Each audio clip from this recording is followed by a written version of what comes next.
예, 인사하겠습니다. 안녕하세요.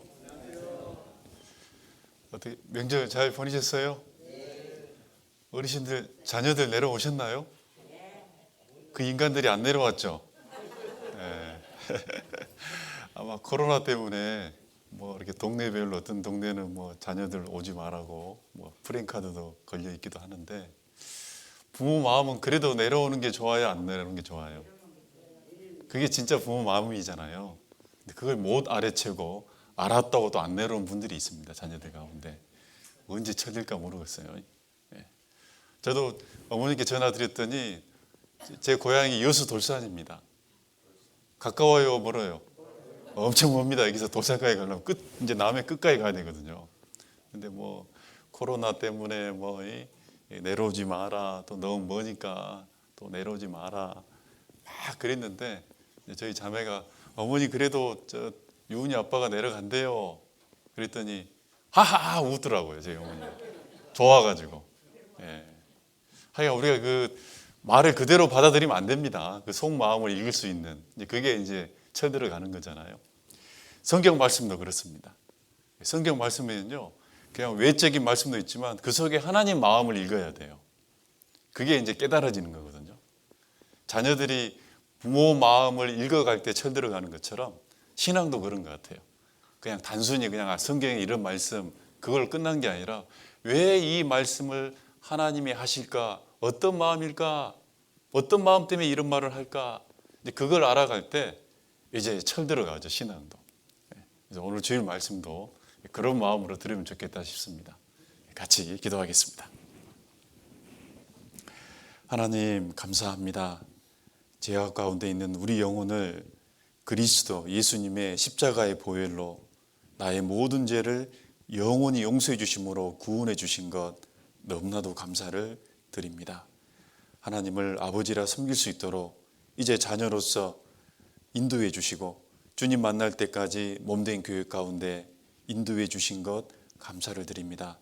오늘 주일을 맞이해서 대한교회 식구들 또 한자리에 불러 모아 주시고 또 하나님의 말씀을 통해 우리의 굳어져 있는 강팍하게 되어 있는 우리 마음을 부드럽게 해주시고 교훈해 주셔서 마음을 일깨워 주시기를 원하옵니다. 코로나 상황 속에서도 믿음을 잃지 않고 더욱 주님 앞에 열심을 내어서 살아갈 수 있도록 도와주시옵소서. 또 10월 달에 준비되어 있는 대집회 가운데 정말 간절한 마음으로 기도하며 전도할 수 있는 용기도 주시고 지혜도 주시고 우리의 발걸음도 옮겨주시기를 원하옵니다. 그 가운데 하나님께 영광받는 집회가 될 수 있도록 인도해 주시옵소서. 오늘 전해지는 모든 말씀 온전히 하나님께 의지합니다. 우리를 사랑하시는 예수님 이름으로 기도드렸습니다. 아멘.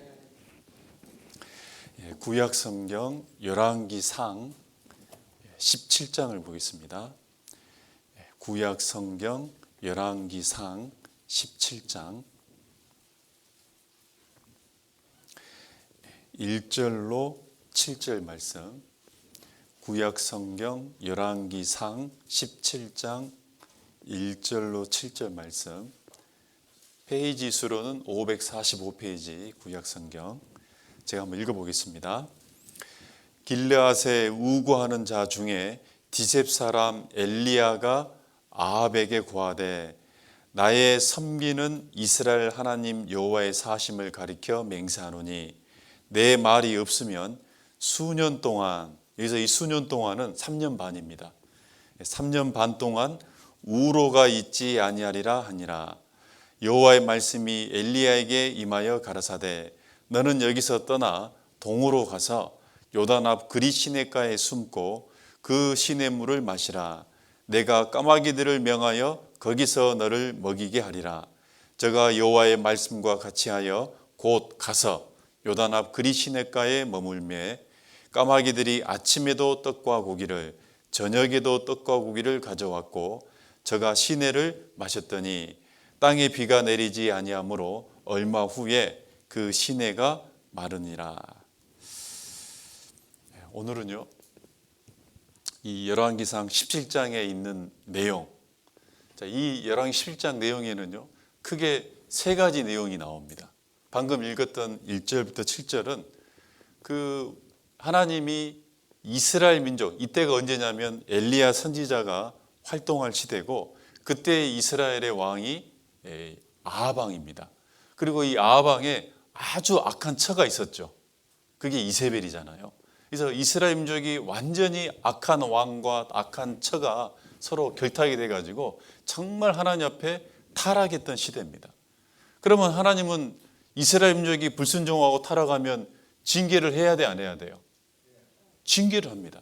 그래서 이스라엘 전체에 타락했기 때문에 하나님이 어떤 징계를 내리냐면 말 그대로 비가 내리지 않는 3년 동안. 그러면 이스라엘 민족은요, 비가 당장에 내리지 않으면 바로 그냥 흉년입니다. 그래서 3년 반 동안 흉년이 이스라엘 지역 그 주변에 전체적으로 흉년을 들게 했습니다. 그 흉년 가운데 이제 문제는 뭐냐면 엘리야예요. 자, 엘리야는 징계를 받아야 될 사람이에요? 하나님 앞에 축복을 받아야 될 사람이에요? 네? 그런데 엘리야도 똑같이 거기 있기 때문에 흉년이라는 어려움을 겪게 돼요. 여기서 중요한 게 있어요. 저번에 우리가 나오미 가족에 대해서 배웠죠? 저번에 그 설교 제목이 흉년 앞에 그리스도인 나오미. 자, 똑같은 흉년인데 이 엘리야도 흉년을 당하는 거거든요. 똑같은 흉년인데 누구에게는요, 징계가 되고 누구에게는 고난이 된다는 걸 알아야 돼요. 엘리야는 징계가 아닙니다. 엘리야는 뭐에게 있어요? 고난이에요. 지금 코로나 상황이죠. 자, 코로나 상황을 똑같이 다 겪고 있는데 어떤 형제 자매들에게는 하나님과 멀어지는 계기, 징계를 받는 계기가 되기도 하고, 어떤 형제 자매에게는 똑같은 코로나지만 그것을 내가 주님 앞에 믿음으로 이기면서 더욱 몸된 교육 가운데, 말씀 가운데 더 가까이 가려고 하는 하나의 연단을 시켜주는 고난이 되는 경우도 있어요. 여러분에게는 코로나가 징계예요, 고난이 돼야 되겠어요? 고난이 돼야 됩니다. 어떤 형제 자매들은 코로나를 통해서요, 교제에서 멀어지는 사람이 있어요. 그건 징계입니다. 똑같은 흉년을 통해서 나오미 가족은 징계받았잖아요.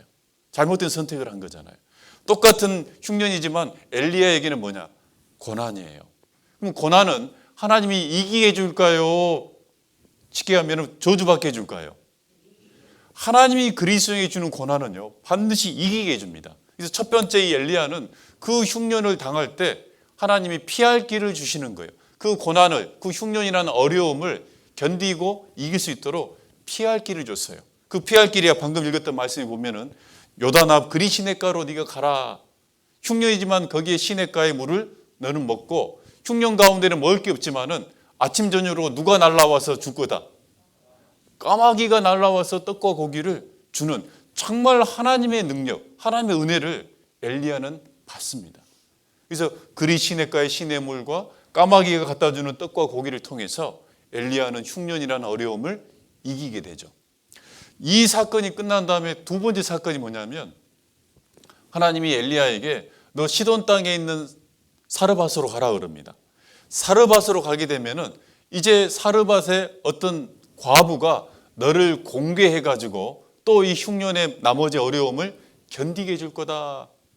그래서 이 과부를 만나요. 과부를 만나 가지고 과부가 공개, 쉽게 하면 대접해 주는 걸 통해서 흉년을 또 이겨요. 자, 그 사건이 나오고, 그런데 그 과부의 아들이 한 명 있었는데 그 다음 사건이 뭐냐면 그 아들이 그 가운데 죽어버립니다. 참 너무 슬프죠. 아들 하나 있는데 아들이 죽었어요. 그 아들이 죽은 것을 통해서 하나님이 또 엘리야를 통해서 뭐하냐? 그 과부에게 은혜를 베풀어 줍니다. 아이를 하나님의 능력으로 살리게 되죠.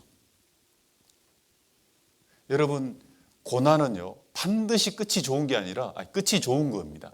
징계는 뭐가 있어요? 형벌이 있죠. 나오미는 고난 흉년을 통해서 결국 하나님 앞에 모압 땅으로 내려가 가지고 거기는 살았어요, 죽었어요? 남편도 죽고 아들 두 명도 다 죽어버리죠. 그런데 여기 사르밧 과부의 아들은요 살아나잖아요. 하나님의 은혜거든요.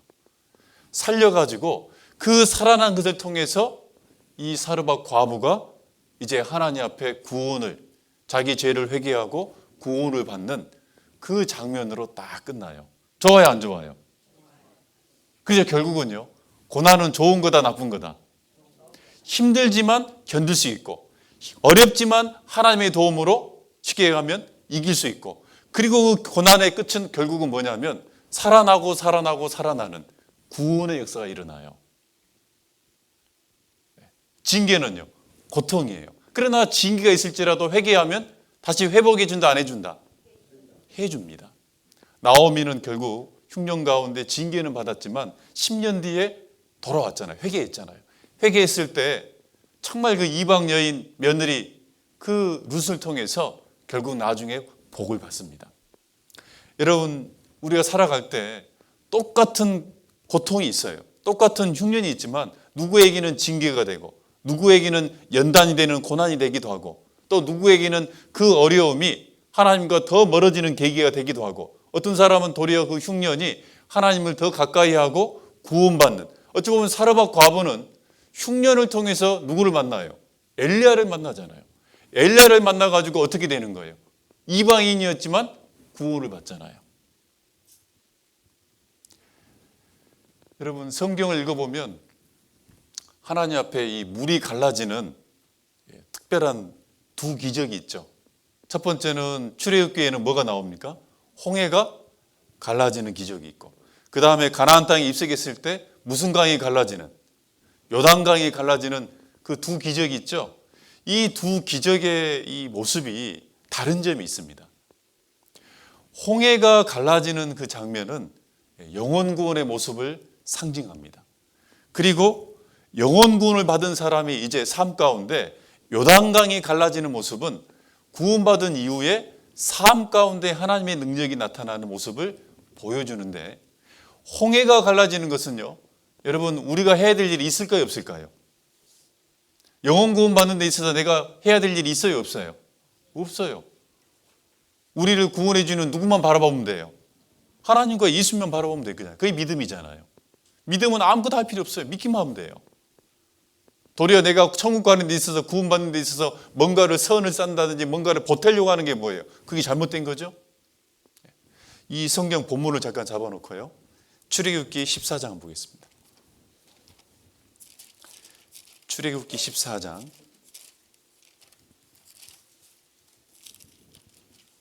13절 14절.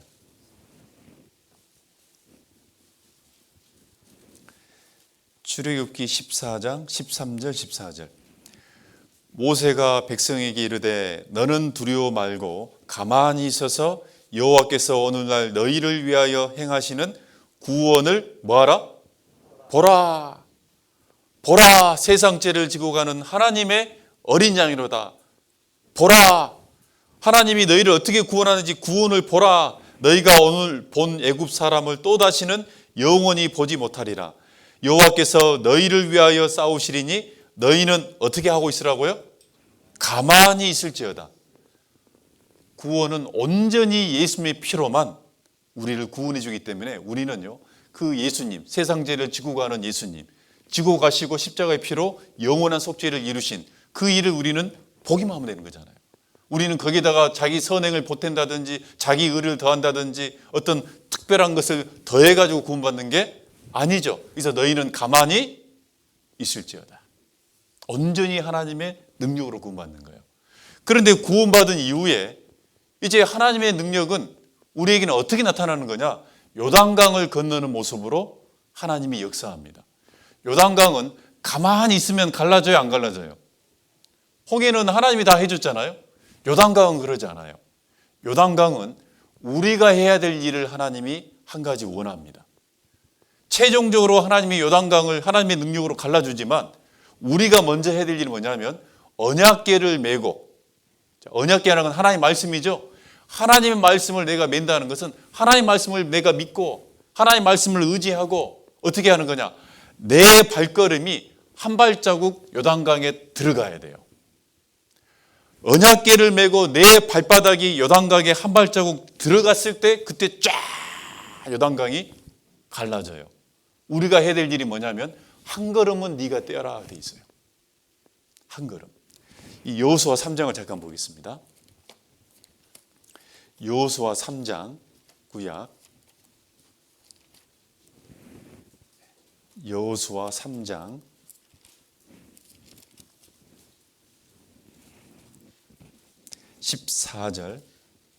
13절입니다.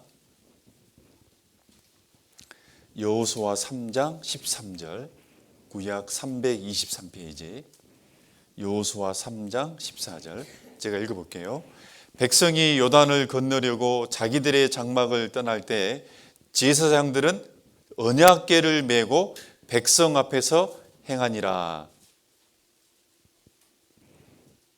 제가 다시 읽어보겠습니다. 13절. 온 땅에 주 여호와의 궤를 맨 제사장들의 발바닥이 요단물을 밟고 멈추면 요단물 곧 위에서부터 흘러내리던 물이 끊어지고 쌓여 서리라. 15절은 같이 읽겠습니다. 요단이 몸에 거두는 시기에는 항상 언덕에 넘치더라. 궤를 맨 자들이 요단에 이르며 궤를 맨 제사장들의 발이 물가에 잠기자 곧 위에서부터 흘러내리던 물이 그쳐서 심히 멀리 사르단에 가까운 아다늪 변방에 일어나 쌓이고. 거기까지요. 요단강은요, 하나님이 너희들 요단강이 범람했어요. 몸에 거두는 시기에는요, 이게 이제 와디라 그래서 물이 엄청나게 범람합니다. 평상시는 아주 얕게 흘러가는데 요단강은 이 추수 때 몸에 거두는 시기에 되면 물이 넘쳐요.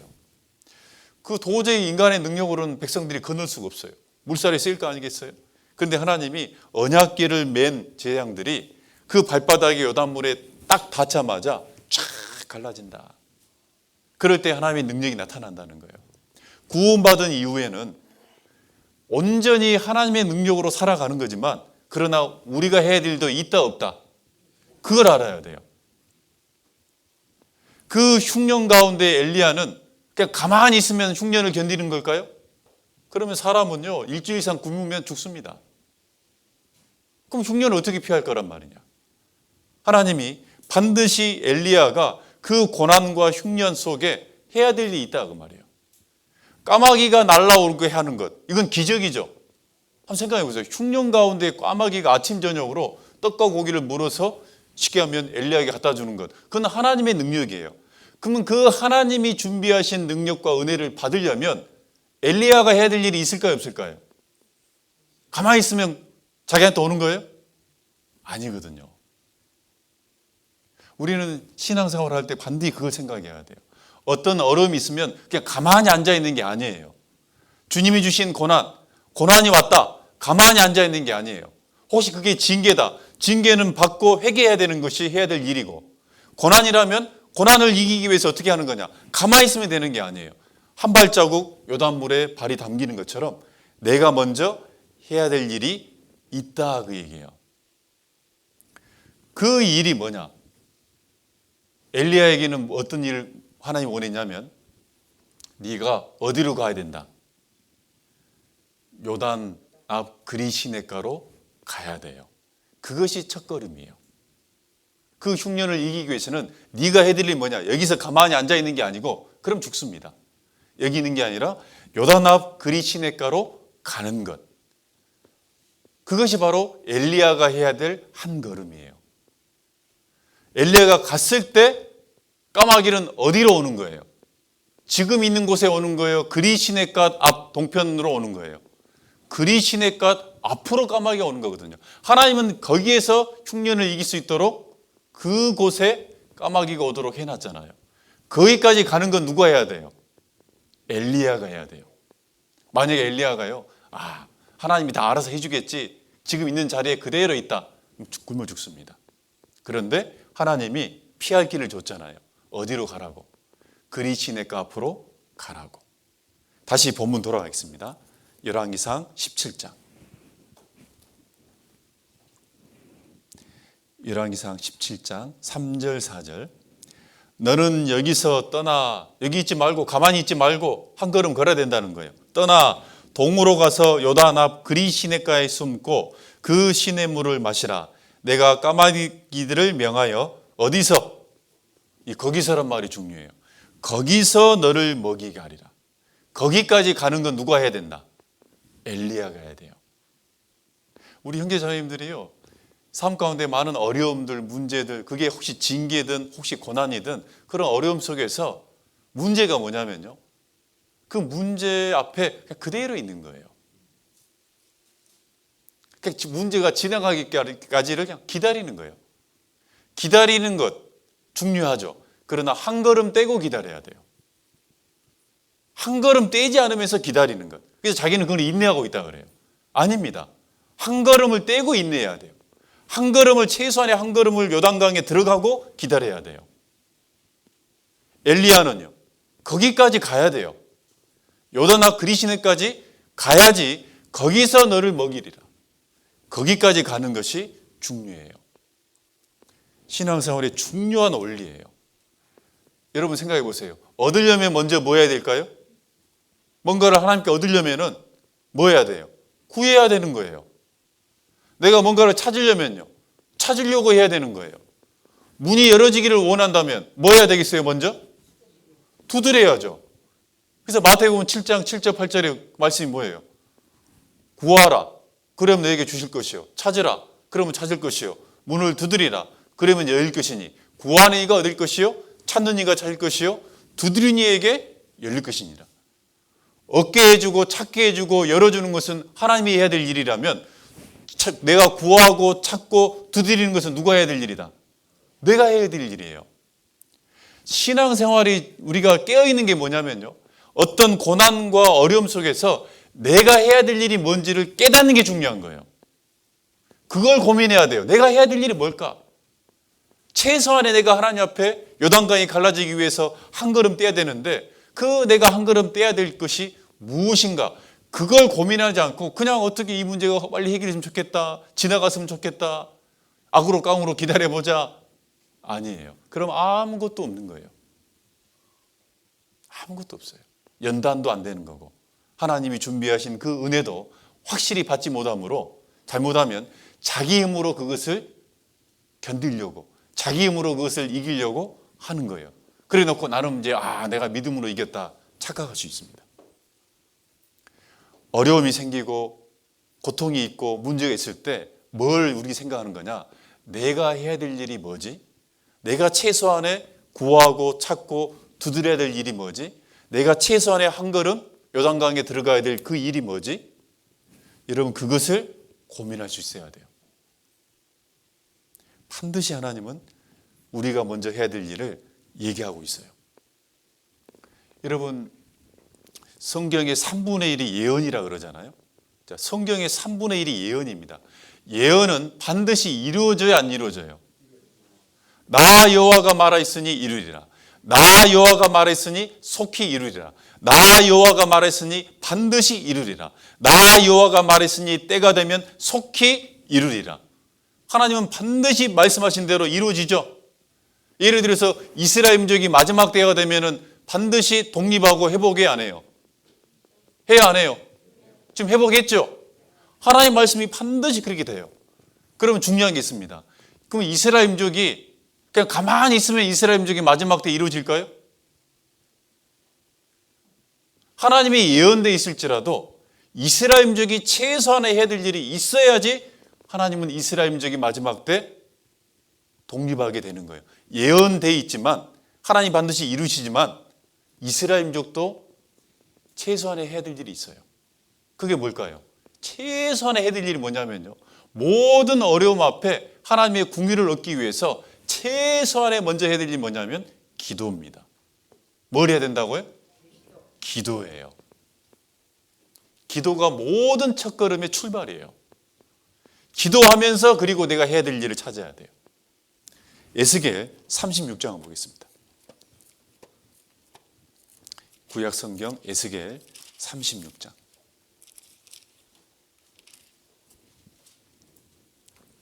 에스겔 36장 37절.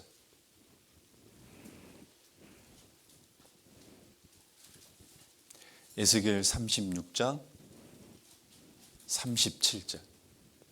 여러분, 에스겔 36장이 이스라엘 민족이 회복하는 예언의 말씀이잖아요.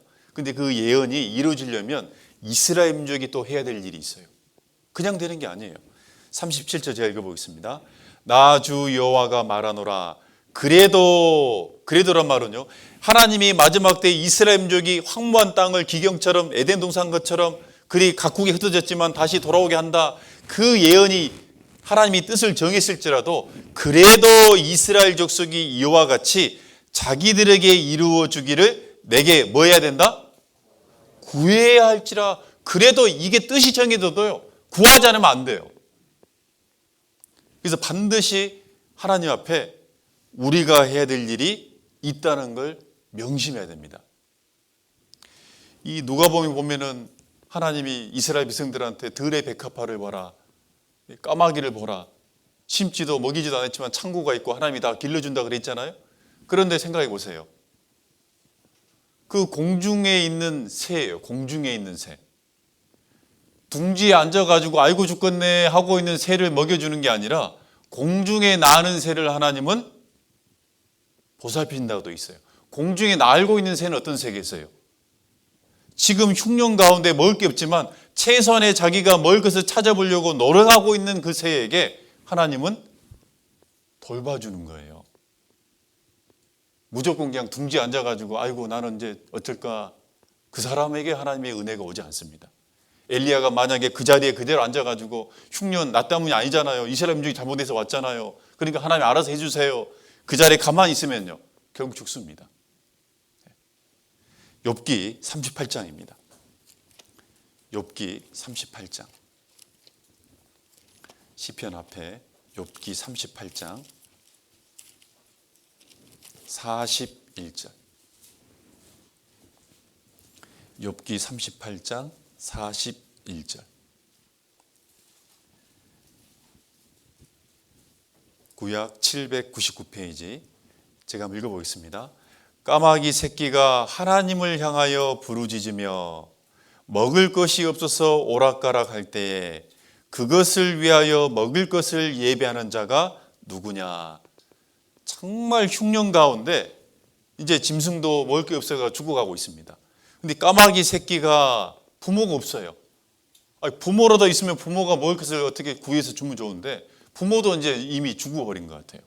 너무너무 연약한 존재죠. 이 까마귀 새끼가 누구겠어요? 우리예요, 우리. 그런데 정말 연약한 나 같은 아무것도 할 수 없는 새끼와 같은 나를 하나님이 어떻게 기르냐면요, 까마귀 새끼가 해야 될 일이 있어요. 모든 첫걸음의 출발은 뭐예요? 기도라 그랬죠? 그래서 까마귀 새끼가 먼저 하나님을 향하여 부르짖으며 하나님, 만물을 창조하신 하나님 도와주세요. 그러면 그 하나님께 기도하면서 둥지에 앉아 있습니까? 오락가락 하고 있습니까? 그 다음에 해야 될 일이 뭐냐면 먹을 것이 없어서 오락가락 할 때, 오락가락 한다고 말은요, 그 새끼가 날갯을 해봐야 뭐 얼마나 하겠어요. 그러나 자기 능력 안에서 최소한의 먹을 찾아보려고 날아보고 있는 거예요. 그러고 있을 때 하나님은 그것을 위하여 먹을 것을 예배하는 자가 누구냐, 그 까마귀 새끼에게 하나님은 먹을 것을 주십니다. 하나님을 부르짖고 그 다음에 최소한의 뭐 하고 있는 거예요? 내가 찾아보려고 오락가락 하고 있는 거예요. 요단강을, 그 넓은 요단강을 예를 들어서 네가 1000걸음을 걸어가라, 못 걸어가죠. 그런데 한 걸음 걸었을 때 걸어갈 수 있도록 열어지잖아요. 길이 나오잖아요. 우리가 잠언 16장 9절에 보면은 유명한 말씀이 있죠. 사람이 자기 길을 계획할지라도 그 걸음을 인도하는 이는 누구다? 여호와시니라. 우리가 이 말씀을 너무 잘 알고 있습니다. 사람이 자기 길을 계획할지라도 결국은 인도하는 분은 누구다? 하나님이 인도하는 거다. 근데 그 앞에 중요한 게 있어요. 하나님은 인도하시는데 어떤 사람을 인도하냐면 걸음을 인도한다고 돼 있어요. 앉아있는 사람을 인도하는 게 아니고 그 계획하고 자기가 해보려고 걷고 있는 사람 걸음을 인도합니다. 주저앉아 있는 사람, 아무것도 안 하고 전라도 말로 방구석에 누워 자빠져 있는 사람 아닙니다. 오락가락 하고 있는 까마귀 하나님이 예배해 주시고 걸음을 인도하는 거예요. 걸음은 뭐겠어요? 자기가 최소한의 그걸 이겨보려고 자기가 지금 뭔가를 하고 있는 거예요. 그 하고 있는 걸음을 인도하는 겁니다.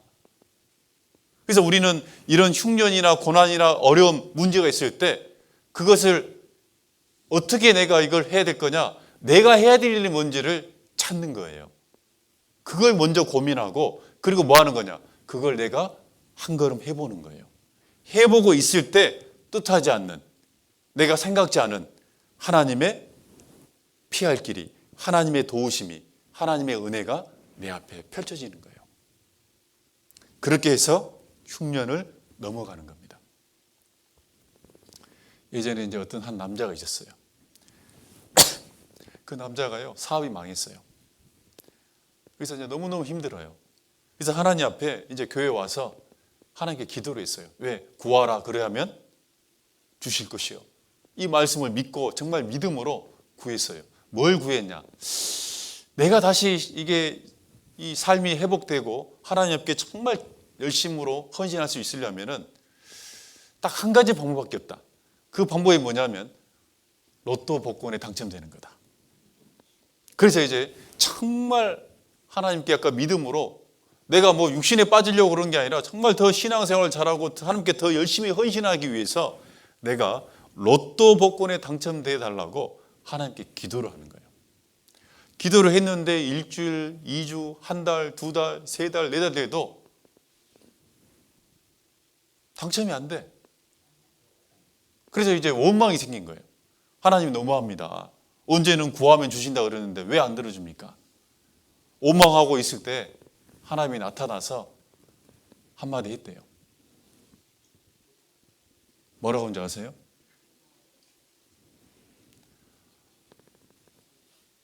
복권부터 사. 이해를 못하고 있어요. 여러분, 복권에 당첨되는 것을 내가 얻으려면 뭐부터 내가 해야 돼요? 복권은 네가 사야 될 거 아니냐.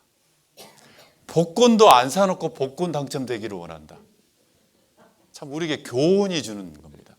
하나님 앞에 궁의를 원하고 도우심을 원하고, 그런데 문제는 그 도우심을 하나님은 준비되어 있는데 어디에서 그 도우심을 주냐? 거기서 너를 먹일 것이다. 거기까지 누가 가야 돼요? 내가 가야 돼요. 그게 이 흉년 앞에서 엘리야가 하나님 앞에 취한 아주 중요한 태도입니다. 한 걸음이죠. 맞죠? 그래야 돼요.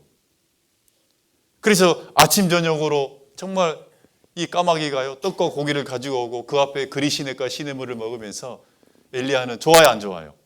너무 놀랍죠. 한 걸음 뗐더니 정말 하나님은 흉년 앞에 고난 앞에 반드시 피할 길이 있고 이걸 이길 수 있는 그 모든 것이 준비되어 있었구나. 이렇게 열왕기 17장이 끝나면 참 좋습니다. 그런데 참 희한한 거 뭐냐면요, 이렇게 끝나면 좋은데 그렇게 안 끝나요. 다시 본문 돌아가겠습니다. 본문 열왕기상 17장 7절입니다. 열왕기상 17장 7절. 땅에 비가 내리지 아니하므로 얼마 후에 그 시내가 마르니라. 아니 아침 저녁으로 그리시네가의 물을 먹으면서 까마귀가 주는 떡국고기를 먹고 3년 반 동안 흉년을 잘 견뎠단다. 이렇게 기록되어 있으면 얼마나 좋습니까? 그런데 얼마 후에 시내가 마른다 안 마른다? 말라버려요. 까마귀도 오지 않아요. 참 이게 우리 생각하고 달라요. 하나님이 엘리야를 인도하는 것, 우리 삶을 하나님이 인도할 때 그냥 이렇게 잘 먹고 잘 살았단다 그러면 그건 좋을 텐데 시내가 말라버리고 하나님의 은혜가 멈춰버린 거예요. 계속 됐으면 좋을 텐데. 그래서 신앙생활은요 항상 우여곡절이 있어요 없어요? 항상 있어요. 좋을 때가 있으면 반드시 그게 계속되는 게 아니에요. 또 힘든 게 또 와요. 그래서 어쩌면 신앙생활은요 기찻길을 가는 게 아니에요. 한번 내가 이 길에 들어서면 끝까지 가는 게 아니라 오솔길을 가는 거예요. 계속 오솔길 꾸불꾸불 또 이렇게 계속. 그래서 하나님은 우리를 계속 인도하는 분이 돼야 되고, 왜? 기찻길을 타게 되면요 하나님을 의지할 필요가 없어요. 한 번만 타면 끝이에요. 기차는 도착하게 돼 있습니다. 근데 오솔길은요 계속 갈림길 오기 때문에 그때마다 누굴 찾아야 돼요? 하나님 찾아야 돼요. 시내가 말라서 이제 다시 흉년을 겪게 되는 거예요. 다시. 그러면 그때 어떻게 이길까요? 또 흉년은요. 가만 앉아서 그냥 죽으면 됩니까? 그럼 뭐 해야 되죠? 또 하나님의 무엇을 들어야 돼요? 하나님이 예비하신 그 피할 길, 그 은혜를 또 어떻게 해야 돼요? 받아야 돼요.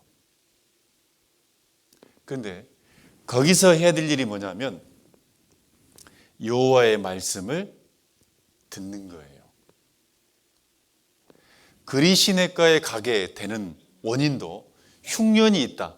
흉년 앞에 가장 먼저 해야 될 일은 뭐냐면 하나님의 말씀을 듣는 거예요.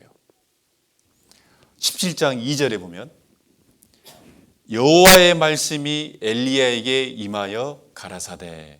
그러면서 피할 길을 줬죠. 그리고 시내가 말라버렸어요. 다시 흉년이 왔어요. 그럼 그 다음 뭐가 와야 될까요?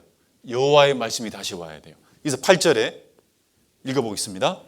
여호와의 말씀이 엘리야에게 임하여 가라사대.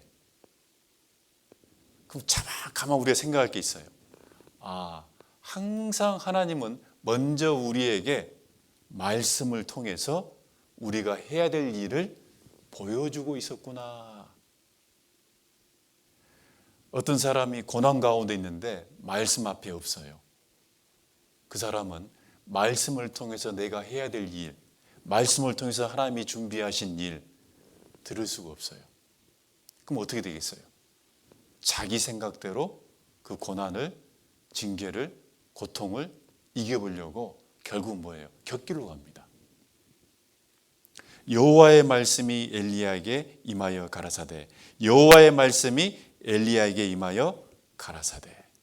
이것을 찾아야 돼요.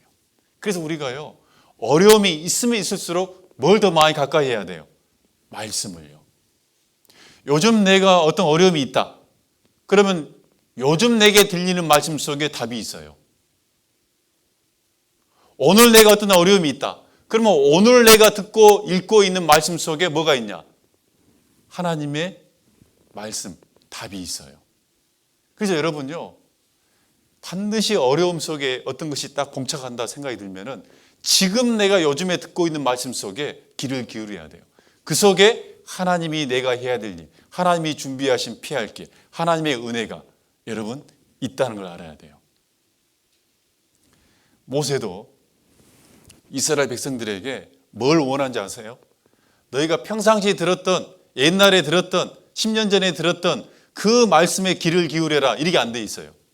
신명기 6장 6절 이하에 보면은 오늘날 내게 이르는 말씀을 너희는 듣고 마음에 새기며 이렇게 돼 있어요.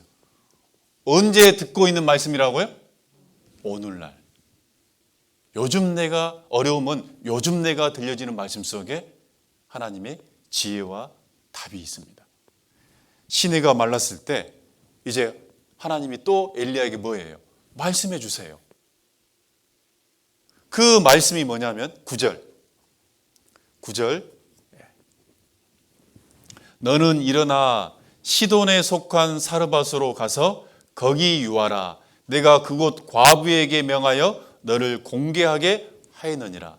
자, 피할 길을 줬죠. 어디로 가라고요? 시돈에 속한 사르밧으로 가라. 그러면 네가 어떤 하나님이 예비하신 과부를 만나게 될 텐데 그 과부가 그 흉년 가운데 너를 쉽게 가면 너를 대접해 줄 거다. 먹여 살려 줄 거다. 자, 그렇게 말씀하셨어요. 그럼 여기서 또 중요한 게 있죠. 엘리야는 그 말을 듣고 한 걸음 발걸음을 떼야 됩니다. 그럼 엘리야가 해야 될 일이 뭘까요? 어디까지 가야 돼요? 어디까지 가야 되죠? 시돈, 사르밧까지 가야 돼요. 시돈이라는 지방 안에 사르밧이라는 그 고을까지는 누가 가야 돼요? 그런 거예요. 그리시네까지는 엘리야가 가야지 까마귀를 만나고 이제 그 과부를 만나려면 사르밧에 살고 있는 과부를 만나려면 어디까지 가야 되겠어요? 사르밧까지 이제 다시 또 어떻게 해야 돼요?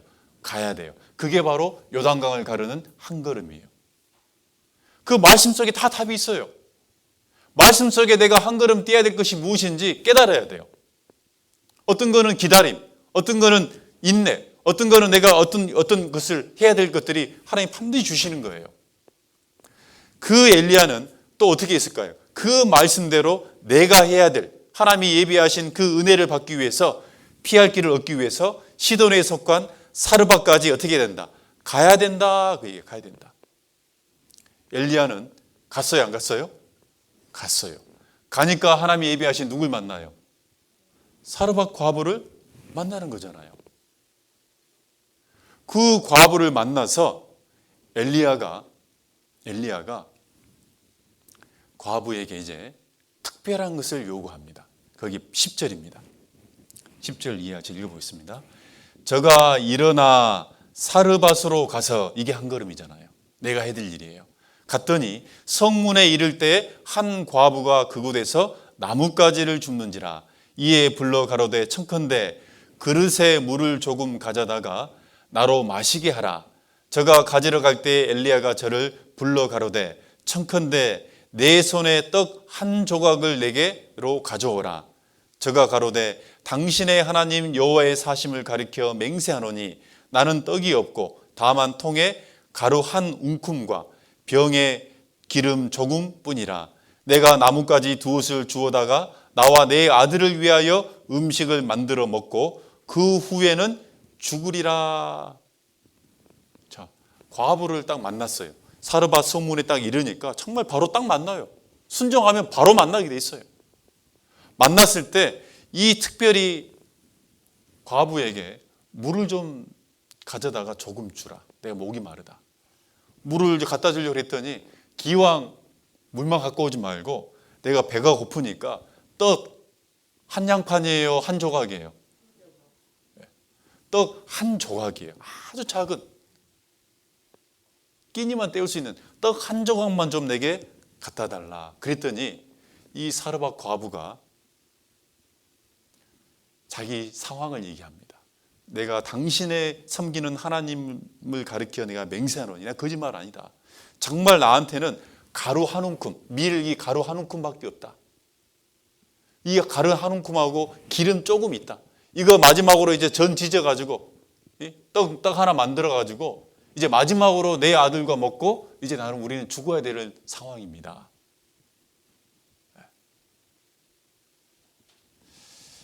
자, 이런 상황을 들었을 때 여러분 같으면, 엘리야 같으면 그 다음에 어떻게 해야 되겠어요? 만약에 내가 누군가에 이렇게 부탁을 했더니 그분이 이런 상황을 얘기해요. 내가 지금 이런 상황입니다. 그래도 당신을 위해서 내가 떡을 만들어서 와야 됩니까? 여러분 같으면 어떻게 대답할 것 같습니까? 저도 이 말씀을 읽으면서 만약에 내가 엘리야라면요, 저는 죄송하다 할 겁니다. 아유, 죄송합니다. 아유, 그런 형편이네요. 그런 형편입니까? 아이고, 그러면 그냥 두 분이 만들어서 아들하고 마지막으로 제가 벼룩의 간을 빼먹을 수 없으니까 그렇게 하십시오.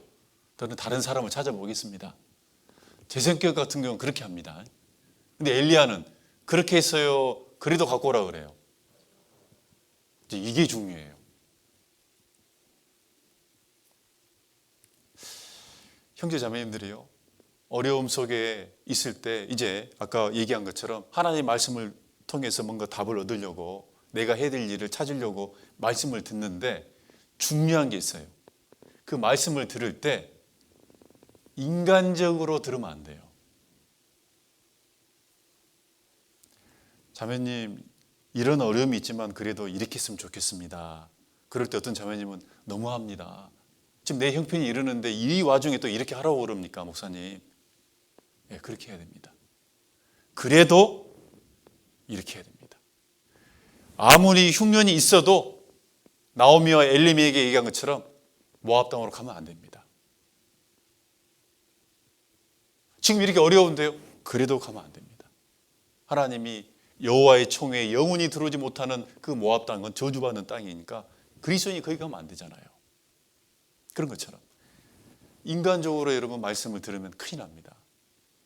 아무리 내 형편을 우리가 듣고 이해해 주는 것, 그건 필요합니다. 그런데 인간적으로 그 형편을 듣고 이해해 줄 수는 있어도 하나님의 뜻은 그 형편에 맞춰서 말씀을 해주는 게 아니거든요. 하나님의 뜻은요, 내 형편에 맞춰서, 네 감정에 맞춰서 해주는 게 아니에요. 엘리야는요, 정말 무정할 만큼 냉정할 만큼 뭐라냐면 그래도 먼저 나한테 갖다 주라 그래요. 만약에 엘리야가 저희 고향에 있는 저희 어머님한테 그런 상황인데 이렇게 요구했다고 하면 저희 어머님은요 냄비로 머리 때려볼 겁니다. 네가 인간이냐, 이런 형편을 듣고도 네가 지금 원하느냐. 그런데요 엘리야는 어떻게 했어요? 그래도 먼저 나한테 갖다 주라 그래요. 거기 12절 13절 엘리야가 저에게 이르되 두려워 말고 가서 네 말대로 하려니와 먼저 그것으로 나를 위하여 작은 떡 하나를 만들어 내게로 가져오고 그 후에 너와 내 아들을 위하여 만들라. 그래도 먼저 그것을 나를 위해서 먼저 줘라. 우리가 이 13절을 읽어보면 꼭 생각나는 말씀이 있죠. 먼저. 마태복음 6장 33절에 먼저 그의 나라와 그의 의를 구하라. 그리하면 이 모든 것을 너희에게 더하시리라. 그 말씀을 그대로 보여주는 장면이에요. 하나님, 저는 지금 형편이 이런 형편이니까 다음에 제가 하나님께 드릴게요. 제가 좀 넉넉해질 때 그때 드릴게요. 하나님, 나는 지금 이런 상황 바쁘니까요. 지금은 내가 못하지만 다음에 내가 여유 있을 때 그때 내가 수고하고 희생하고 시간을 드릴게요. 아니에요. 하나님, 저는 이거 가루 한 움큼밖에 없습니다. 하나님은 많이 드리는 것, 큰 것을 드리는 것, 하나님은 그걸 원하는 게 아니에요. 하나님이 가장 귀하게 보는 건 뭐냐면요, 크냐 적냐 많냐 작냐 이걸 보는 게 아니에요. 먼저를 보는 거예요. 뭘 보는 거라고요? 먼저. 우리 옛날 말에 찬물도 위아래가 있다 없다. 여러분, 찬물이라는 거 아무 의미 없는 거예요. 어디를 가나 찬물이에요. 그런데 그 찬물을 떠와가지고 먼저 드렸다. 그걸 귀하게 보는 거예요. 만약에 찬물을 떠왔는데요, 다른 사람 먼저 주고 마지막에 나 갖다 줬다. 근데 그것이 아버지예요. 그러면요, 그게 하나님 앞에 효과가 될 수 없잖아요. 찬물일지라도 좋은 물일지라도 쌍화탕일지라도 먼저가 중요한 거예요. 작은 떡이에요. 온전한 떡을 주라고 얘기한 게 아니잖아요. 한 판을 주라고 얘기하는 게 아니거든. 떡. 작은 조각. 먼저예요. 먼저예요. 먼저 그의 나라와 그의 의를 구하라. 그리하면 이 모든 것을 그에게 더하시리라. 다행히 이 사르밧 과부는 그 엘리야의 말을 듣고 어떻게 했어요? 먼저 드렸어요, 안 드렸어요? 드렸어요. 너무너무 잘한 거예요. 너무너무 잘한 거죠. 거기 14절부터 16절. 이스라엘 하나님 여호와의 말씀이 나 여호와가 비를 지면에 내리는 날까지 그 통의 가루는 다하지 아니하고 그 병의 기름은 없어지지 아니하리라 하셨느니라. 저가 가서 엘리야의 말대로 하였더니 저가 가서, 이게 뭐예요? 사르밧 과부가 해야 될 한 걸음이에요.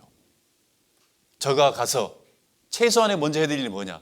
이 흉년 앞에 내가 살 수 있는 길은 뭐냐? 그대로 하나님께 먼저 드리지 않으면 그대로 먹고 죽습니다. 가루 한 움큼 만들어서 떡 한 조각 만들어서 먹고 죽습니다. 그런데 그 작은 가루 한 움큼 가지고 작은 떡 가운데 또 한 조각을 먼저 주님께 드리게 되면은 이 흉년이 지나되기까지 가루가 다하지 않고 기름이 통에 다하지 않는, 쉽게 하면은 생명을 얻는 거예요. 사르밧 과부는 하나님 앞에 그 흉년 가운데 똑같아요. 한 걸음을 먼저 걸었어요. 그건 뭐예요? 먼저 드리는 거예요. 15절. 저가 가서 엘리야의 말대로 하였더니 저와 엘리야와 식구가 여러 날 먹었으나 여호와께서 엘리야로 하신 말씀같이 통의 가루가 다하지 아니하고 병의 기름이 없어지지 아니하니라. 그렇게 됐잖아요. 그래서 흉년이 끝날 때까지 그 통의 기름과 하나님이 축복해 주는 가루를 가지고 풍성하게 이겨나갑니다. 사르밧 과부는 먼저 갔습니다. 먼저 작은 떡을 만들어서 엘리야에게, 그 엘리야에게 드린다는 것은 하나님께 먼저 드렸다는 거예요. 그게 살 길이에요. 우리 삶이 그렇게 돼야 돼요. 우리 삶이 그렇게 되는 겁니다. 사르밧 과부는요, 너무너무 잘한 거예요. 엘리야도 인간적으로 대하지 않고 정말 이 사르밧 과부가 형편이 아무리 이런 상황일지라도 살 길이 뭐냐면 먼저 하나님의 의를 구할 수 있도록 얘기해 주는 거예요. 먼저 하나님의 나라를 구할 수 있도록 얘기해 주는 것. 그게 올바른 태도예요. 그리고 사르밧 과부도 먼저 하나님께 드림으로써 결국은 모든 것이 하나님 앞에 견딜 수 있는 은혜를 얻잖아요. 그게 우리에게 필요해요. 사르밧 과부가 잘했죠. 큰 걸 드린 거예요? 먼저 드린 거예요? 여러분 항상 생각하세요. 먼저가 제일 중요한 겁니다. 콩 한 쪽도 만약에 콩 한 쪽이 있는데요. 자녀가 자기가 먹을 수 있잖아요. 콩 한 쪽 아무 거 작은 거잖아요. 그런데 먼저 아빠 먼저 드세요. 그 콩 한 쪽 아무 가치가 없는 거예요. 근데 먼저 드리는 그 마음은 너무너무 귀한 거죠. 하나님은 그걸 본다고요. 근데 우리 한국 사람들은 뭐가 있냐면요. 한국 사람 특징이 뭐냐면 체면. 기왕 드리면 드릴지라도 좀 뭐가 왁구가 나오게 드려야지. 기왕 드릴 거 뭔가 좀 보이게 뭔가 좀 드려야지. 여러분 그런 생각 때문에 자꾸 자기가 준비될 때까지 뒤로 미루다가 결국은요 못 드리고 끝나요. 내가 아무리 체면이 필요 없어요. 지금 내가 있는 것 가로 한 움큼이다. 그 한 움큼 속에서 한 조각이라도 하나님께 먼저 드렸을 때 하나님은 그것을 귀하게 보고 그렇게 드렸을 때 하나님이 약속하신 대로 이 모든 것을 너희에게 더하시리라. 작은 떡 한 조각이 3년 반 동안 먹을 수 있는 모든 것을 더해지는 축복의 씨가 됐잖아요. 우리 삶이 그렇게 이루어져야 돼요. 그런데 이렇게 사르밧 과부와 엘리야가 그 아들이 이렇게 하나님의 도우심으로 기적적으로 잘 먹고 잘 살았다. 이렇게 끝나면 참 좋겠죠. 근데 인생은 또 우여곡절이 있다 없다? 또 있어요. 또 이렇게 오르막이 있고 오솔길이 있어요. 어떤 일이 갑자기 벌어지냐. 이렇게 끝나면 좋은데 특별한 또 사건이 생깁니다. 거기 17절입니다. 2일 후에 이런 상황이 벌어진 이후에 그 집 주모되는 여인의 아들이 병들어 증세가 심히 위중하다가 숨이 끊어진지라. 여인이 엘리야에게 이르되 하나님의 사람이여 당신이 나와 더불어 무슨 상관이 있기로 내 죄를 생각나게 하고 또 내 아들을 죽게 하려고 내게 오셨나이까. 이후에 우리 인생은요, 우리 신앙은 항상 이 말씀이 어느 날 옵니다. 어떤 좋은 일 이후에, 이 일 후에. 아까 7절에 보면은 땅에 비가 내리지 않으므로 얼마 후에, 이 일 후에. 항상 이게 반복돼요. 어제까지 가족들이랑 너무너무 즐겁고 정말 우리 가족은 너무 즐거워. 너무 복을 많이 받았어. 너무 좋았어. 그리고 오늘 왔는데 갑자기 어제 이후에 이런 인생의 것들이 와요. 항상 와요. 그런데 그게 왔을 때 우리는 당황한다, 당황하지 않는다. 그런 어려움이 생각지 못하는 고통이 왔을 때 당황하면 안 돼요. 똑같아요. 그때 먼저 해야 될 일이 뭐예요? 여호와의 말씀이 엘리야에게 임하여 가라사대. 여호와의 말씀이 엘리야에게 임하여 가라사대. 말씀 속에서 찾아야 돼요. 무엇을? 내가 한 걸음 떼야 될 최소한의 해야 될 일이 뭔지를 말씀을 통해서 답을 얻는 거예요. 그 말씀 속에 하나님의 피할 길과 은혜가 준비되어 있죠. 그럼 또 그 일 후에도 어떤 사건이 있어도 그걸 이긴다, 못 이긴다? 이기는 거예요. 반드시 그게 반복돼요, 계속. 그런데 중요한 게 뭐냐면 어떤 사건이 벌어졌냐. 그 여인의 하나밖에 없는 아들이 병들다가 증세가 심해져 가지고 결국은 숨이 끊어진지라. 그 죽는 아들을 보고요. 그 여인은 슬퍼요, 안 슬퍼요? 너무너무 괴로워해요. 근데 이 여인이 그 아들의 죽음을 통해서 두 가지 태도를 보여줍니다. 우리에게 중요한 교훈이 되죠. 첫 번째 태도는 뭐냐면 왜 내 아들을 죽게 하려고 왔습니까? 라는 원망이에요. 왜 이런 일이 내게 있습니까? 라는 원망이에요. 여러분, 성경에 원망과 불평은 합당한 게 아무것도 없어요. 여러분 인생 가운데 내가 어떤 불평이 있고 불만족이 있고 원망이 있다. 그것은 합당한 게 아무것도 없어요. 그걸 반드시 기억해야 돼요. 하나님, 나는 왜 그 인간을 만났을까요? 사람들한테는 아이고 그래, 아이고 네가 원망할 필요가 있다. 불평할 수밖에 없는, 맞네, 그러겠네. 근데 신앙에는요, 원망, 불평, 이것은요 하나님이 합당한 게 아니에요. 이 여인이 얘기하고 있는 그 원망, 합당한 거예요? 자기 아들이 죽은 것, 엘리야 때문에 죽었어요? 당신이 여기 와가지고 결국 아들 죽게 하려고 오셨습니까? 지금 원망하고 있는데 정말 그럴까요? 그게 합당한 원망일까요? 아니에요. 엘리야를 만나지 않아도 그들은 죽어야 돼, 안 죽어야 돼요? 이미 죽을 운명이었잖아요. 가루 한 줌으로 이미 죽어야 돼요, 원래는. 그거는 잊어버리고 사람들은 항상 그 처음 마음을 잊어버린 거예요. 자기가 하나님을 만나기 전에 어떤 형편이었는지 그걸 잊어버리면 그리스도인들은 반드시 어떤 상황이 벌어질 때 잘못하면 사르밧 과부처럼 원망하게 됩니다. 원망은 하나님 앞에 어떤 상황에서도 합당치 않아요. 여러분 생각해 보세요. 내가 지금 구원받기 전에 어떤 상태였습니까? 하나님 앞에 처음 상태가 어떤 상태예요? 지옥 갈 죄인이에요. 그 영원한 지옥 형벌에서 우리가 뭘 받았습니까? 구원을 받았어요. 구원을 받은 이후에 내 삶 가운데 육신적인 어려움이 생겼다. 가정적으로, 직장적으로 어려움이 생겼다. 어떤 어려움이 생겨도 하나님 원망할 수 있어요, 없어요? 너 지금 하나님께 원망할 것이 아니요. 너 하나님 만나기 전에 어떤 사람이었냐, 너? 너 죄인이었잖아. 너 지옥 갈 죄인이었어. 그 지옥 갈 죄인에서 그 영원히 고통받을 고통에서 건진받은, 구원받은 사람이 됐어. 그런데 구원받은 사람이 됐는데 지금 잠깐 이런 어려움이 있다고, 육신의 어려움, 인생 가운데, 짧은 인생 가운데 지나가는 그런 육신의 어려움, 고통이 하나님을 원망할 거냐고.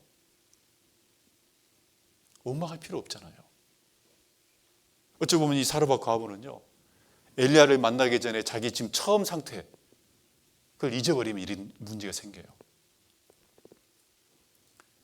어려움이 생길 때 여러분요, 내가 처음 어떤 모습이었는지 하나님 앞에 생각해 봐야 돼요. 죄인이었고, 나 같은 죄인이 하나님 앞에 영원한 천국에 들어갈 수 있는 무엇을 받은 사람이다. 구원받은 사람이다. 그것만 생각해 봐도 하나님, 이런 어려움, 영원한 지옥의 고통에 비하면 아무것도 아니잖아요. 실은 그거, 근본적인 그것만 생각해 봐도 우리는 원망하지 않습니다. 그래서 이스라엘 민족에게 모세가 그랬잖아요. 이스라엘이여, 여호와의 구원을 이같이 얻은 백성이 누구냐? 너희가 광야에 있지만 아무것도 없는 그런 흉년과 같은 생활, 흉년이 40년 동안 있는 게 광야 생활이잖아요. 그 광야에 있지만 너희들 행복자다 그랬어요. 뭐 여호와의 구원을 이같이 얻은 백성이 누구냐? 하나님께 구원받은 그 하나만 생각해도 너희는 원망, 불평할 필요 없다. 너희의 처음 상태가 어떤 상태였냐? 애굽의 바로 왕 앞에 정말 인간의 가치가 아닌 종과 노예였지 않냐고. 다 죽어야 될, 씨를 말려야 될 그런 정책 속에 있었잖아요. 아들이 태어나면 다 물에 던져 죽였잖아요. 거기서 건진받아가지고 그것도 그걸로만 건진받는 게 아니라 영원한 천국에 들어갈 수 있는 구원받은 그리스도인들은 어떻습니까? 생각해 보세요. 우리는 분명히 그것을 명심해야 됩니다.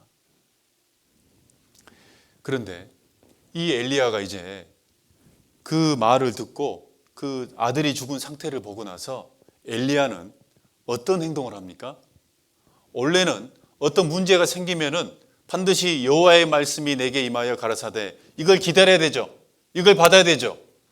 그런데요, 엘리야는 이 상황이 벌어졌을 때 여호와의 말씀이 엘리야에게 임하여 가라사대, 이 말이 안 나와요. 여기서는요. 다른 곳에는 꼭 그게 나오고 그 다음에 피할 길이 있고, 그 말씀이 나오고 피할 길이 있는데, 여기에서는 어떤 상황이 벌어지냐면 19절, 엘리야가 저에게 그 아들을 달라 하여 그를 그 여인의 품에서 취하여 안고 자기의 거처하는 다락에 올라가서 자기 침상에 누이고 여호와께 부르짖어 가로되 나의 하나님 여호와여 주께서 또 내가 우고하는 집 과부에게 재앙을 내리사 그 아들을 죽게 하셨나이까 하고 그 아이 위에 몸을 3번 펴서 엎드리고 여호와께 부르짖어 가로되 나의 하나님 여호와여 원컨대 이 아이의 혼으로 내 몸에 돌아오게 하옵소서 하니 여호와께서 엘리야의 소리를 들으심으로 그 아이의 혼이 몸으로 돌아오고 살아난지라.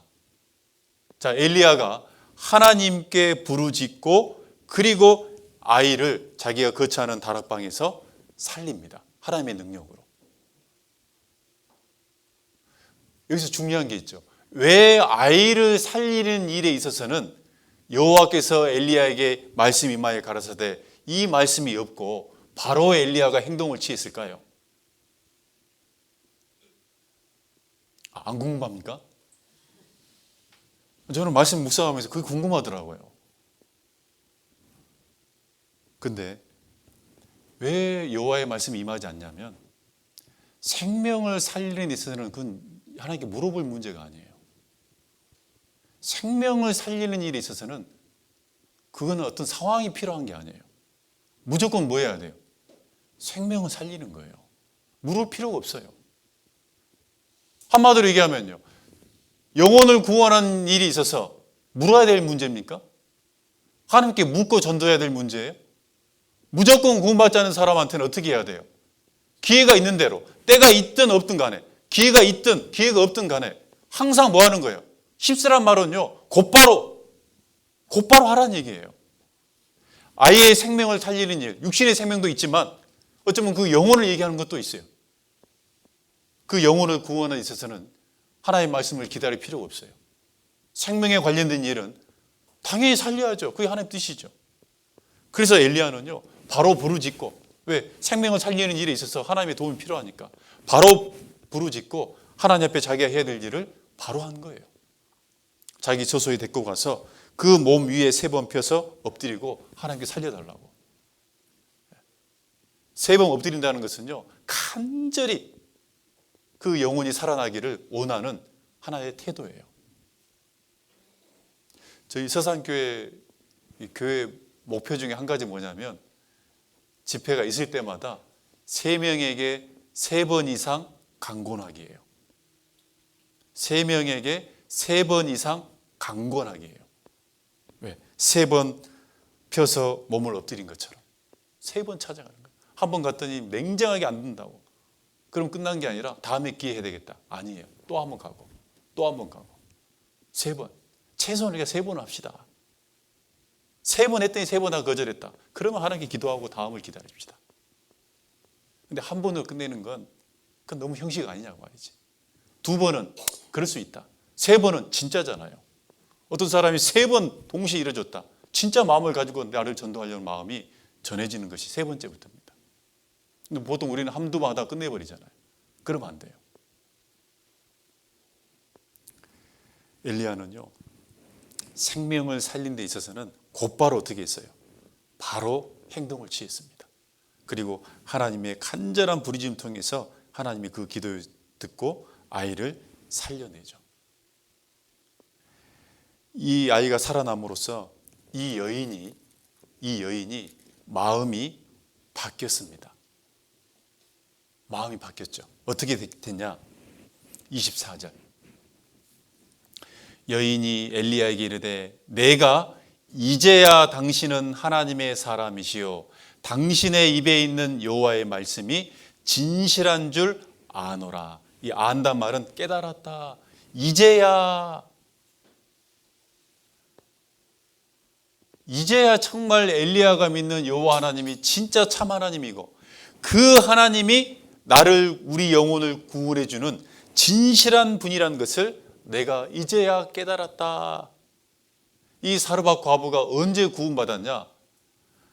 가루와 기름이 떨어지지 않는 그 기적을 보고 구원받은 게 아니에요. 아들이 죽고 나서 그때서야 사르밧 과부가 회개하거든요. 왜 회개를 하냐면 거기 17장 18절 여인이 엘리야에게 이르되 하나님의 사람이여 당신이 나로 더불어 무슨 상관이 있기로 내 죄를 생각나게 하고, 그 아들의 죽음을 통해서 특별한 걸 깨닫는 게 뭐냐면 자기 죄를 생각나게 했다. 죄에 대한 회개예요. 그 아들의 죽음을 통해서 하나님이 주고자 하는 뜻이 뭐냐? 원망하라고 아들을 죽인 게 아니고, 불평하라고 아들을 죽인 게 아니고, 바로 네 죄를 하나님 앞에 회개하라고. 도리어 아들의 죽음을 통해서 이 사르밧 과부는 회개할 수 있는 기회를 얻었어요.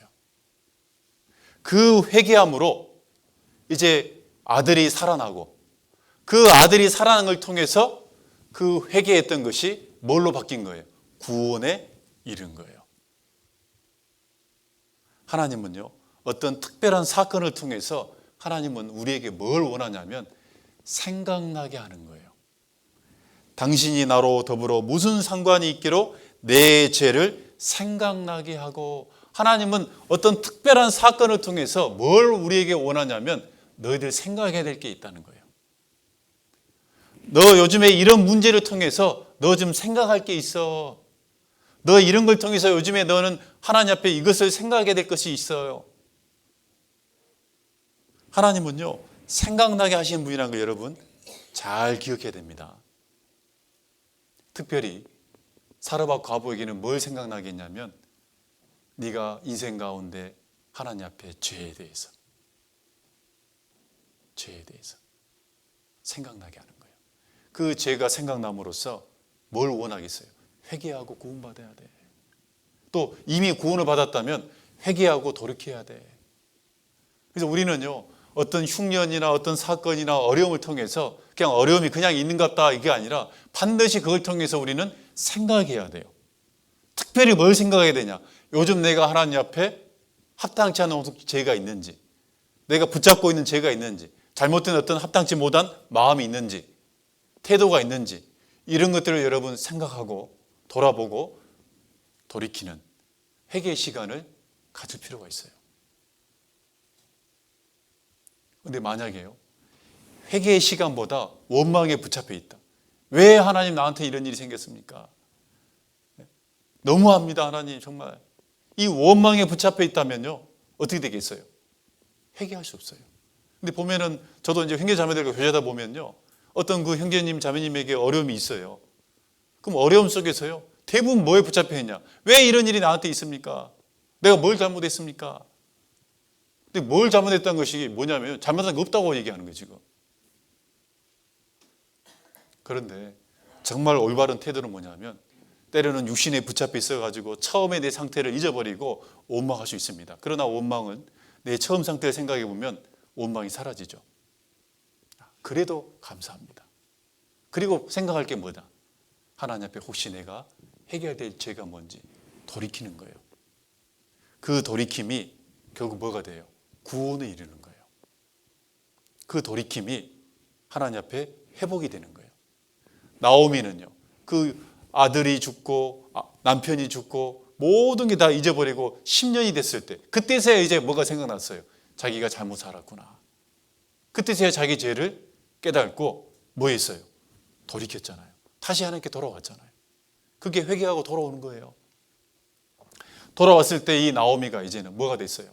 원래는 마라 있는데 10년 동안 고통 가운데 있었는데 돌이키니까 다시 나오미로 바뀌었어요.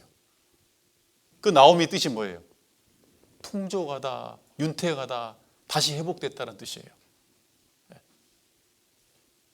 도리어 회개하고 돌이키니까 아들이 살아나고, 그리고 그것뿐만 아니라 자기도 하나님 앞에 구원을 얻는 정말 귀한 축복을 받잖아요. 하나님은 우리로 생각나게 합니다.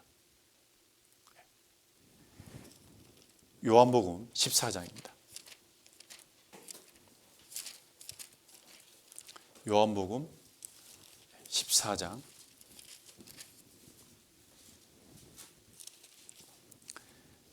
26절. 요한복음 14장 26절. 보혜사 곧 아버지께서 내 이름으로 보내실 성령, 그가 너희에게 모든 것을 가르치시고 내가 너희에게 말한 모든 것을 뭐하게 하신다고요?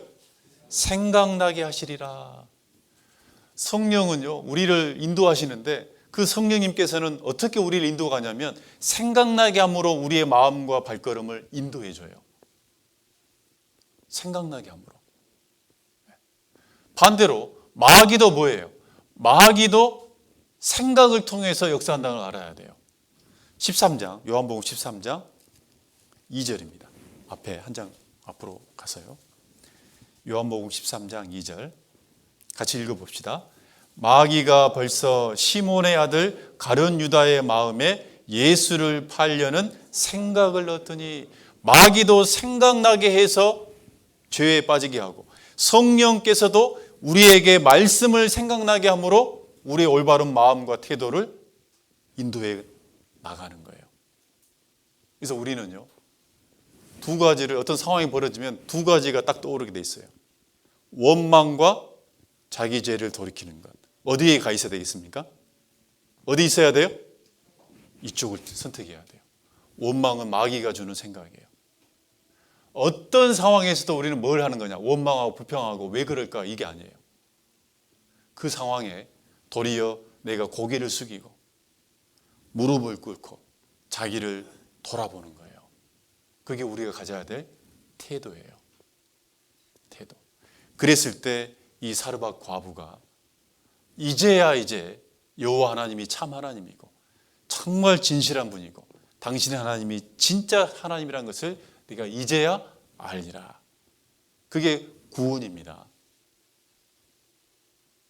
그 장면이 구원받는 장면이에요. 그래서 예수님이 신약에 누가복음 보면은 그 사르밧 과부 얘기를 인용하거든요. 방금 읽었던 열왕기 17장 사르밧 과부를 인용하면서 그 이방인이었지만, 시돈 땅에 있는 이방인 여인이었지만 하나님 앞에 엘리야를 통해서 보내심을 받아가지고 구원을 받겠다고 얘기한 거예요. 그게 구원받는 거거든요. 누가복음 4장 보겠습니다. 누가복음 4장. 누가복음 4장 24절부터 27절. 누가복음 4장 24절부터 27절. 또 가라사대 내가 진실로 너희에게 이르노니 선지자가 고향에서 환영을 받는 자가 없느니라. 내가 참으로 너희에게 이르노니 엘리야 시대에 하늘이 새해 6달, 3년 반이죠. 새해 6달을 닫히어 온 땅에 큰 흉년이 들었을 때 이스라엘에 많은 과부가 있었으되 엘리야가 그중 한 사람에게도 보내심을 받지 않고 오직 시돈 땅에 있는 사렙다, 이 사르밧입니다. 사르밧의 한 과부에게 뿐이었으며 또 선지자 엘리사 때에 이스라엘에 많은 문둥이가 있었으되 그 중에 한 사람도 깨끗함을 얻지 못하고 오직 수리아 사람 나아만 뿐이니라. 그 문둥병에 걸린 나아만 장군이 이방이었지만 요단강에서 7번 씻음으로 죄가 깨끗해졌죠. 구원받는 모습이고, 사르밧 과부도 엘리야를 만나서 구원받았다는 뜻이에요. 구원받은 걸 얘기하는 거예요. 이제 정리해 보면 이런 거예요. 열왕기상 17장을 읽어보면 세 내용이 나옵니다. 그 흉년 가운데 첫 번째는 엘리야가 까마귀를 통해서 떡과 고기를 먹는 장면, 두 번째는 사르밧 과부와 아들을 만나서 공개가 되는 장면, 세 번째는 아들이 죽고 살아남으로써 사르밧 과부가 구원을 받는 장면. 이 세 장면은 한마디로 다 기적입니다. 기적이라는 게 뭐냐면 하나님의 인도하심을 받고 나타났을 때 나타나는 역사죠. 이 세 가지 장면 중에 어떤 것이 가장 큰 기적일까요? 까마귀가 떡과 고기를 아침 저녁으로 날아오는 것 1번, 2번 가루와 기름이 통해서 떨어지지 않는 것, 3번 사르밧 과부가 구원을 받는 것. 뭐가 기적일까요? 몇 번일까요? 여러분 삶 속에 뭐가 나타나기를 원합니까? 우리는요, 까마귀 아니면 통의 기름, 가루 이런 게 나타나기를 항상 원하죠. 진짜 기적은요, 구원받지 않은 영혼이 나를 통해서 하나님을 만나게 되는 거예요. 우리는 어찌 보면 기적을 일으키는 사람이 돼야 돼요. 그 도구로 쓰임 받아야 돼요. 엘리야처럼 우리도 하나님 앞에 저 사람에게 보내심을 받은 거거든요. 내 이웃에게 나라는 사람을 하나님이 보내줬거든요. 내 이웃 옆집 사람에게 나를 보내줬거든요. 내가 만나고 있는 지인에게 하나님이 누구야? 내가 그 사람한테 네가 보냈다. 엘리야처럼. 그쪽으로 가서 뭐 하라고요? 하나님을 알게 하라고. 보내심을 받았는데 가지 않는다. 그게 얼마나 큰 불순종의 삶이겠어요. 엘리야는 여호와의 말씀대로 갔고, 여호와의 말씀대로 일어나 또 갔고, 여호와의 말씀대로 생명을 살리고, 여호와의 말씀대로 복음을 전해줬잖아요. 우리의 삶이 그렇게 되기를 원합니다. 이 모든 것은 어디 안에 이루어진다? 흉년 속에. 그래서 어떤 사람에는 흉년이 징계가 되지만 어떤 사람에게는 하나님의 능력을 체험하는 연단이 되기도 하고, 어떤 사람에는 그 흉년 속에 사르밧 과부와 그 식구가 아들이 구원받는 구원의 계기가 되긴 된다는 거예요. 어디를 선택할 거냐? 우리 두 번째가 돼야 되겠죠. 그런 삶이 됐으면 좋겠습니다. 같이 기도하겠습니다. 하나님 감사합니다. 우리를 구원해 주시고 지금까지 하나님이 동행해 주셔서 우리에게 갈 길을 밝히 보여주시고, 정말 주님 앞에 말씀으로 우리가 해야 될 최소한의 한 걸음을 뗄 수 있는 그 순종의 길이 무엇인지 알게 해주시기를 원합니다. 언제나 주님의 말씀을 따라 순종하며 주님이 예비하신 은혜와 피할 길을 얻고 살아갈 수 있도록 도와주시고, 부족하지만 우리의 삶을 통해서 하나님이 진정 우리에게 주고자 하는 영원히 구원받는 전도가 되는 그 기적들이 우리 삶 속에 나타나기를 원하옵니다. 또 10월 달에 준비되어 있는 집회 가운데 참으로 간절한 마음으로 기도하며 우리의 발걸음을 인도해 주시고, 강건한 참으로 간절한 마음을 그들에게 보여주시기를 원하옵니다. 우리를 사랑하시는 예수님 이름으로 기도드렸습니다. 아멘.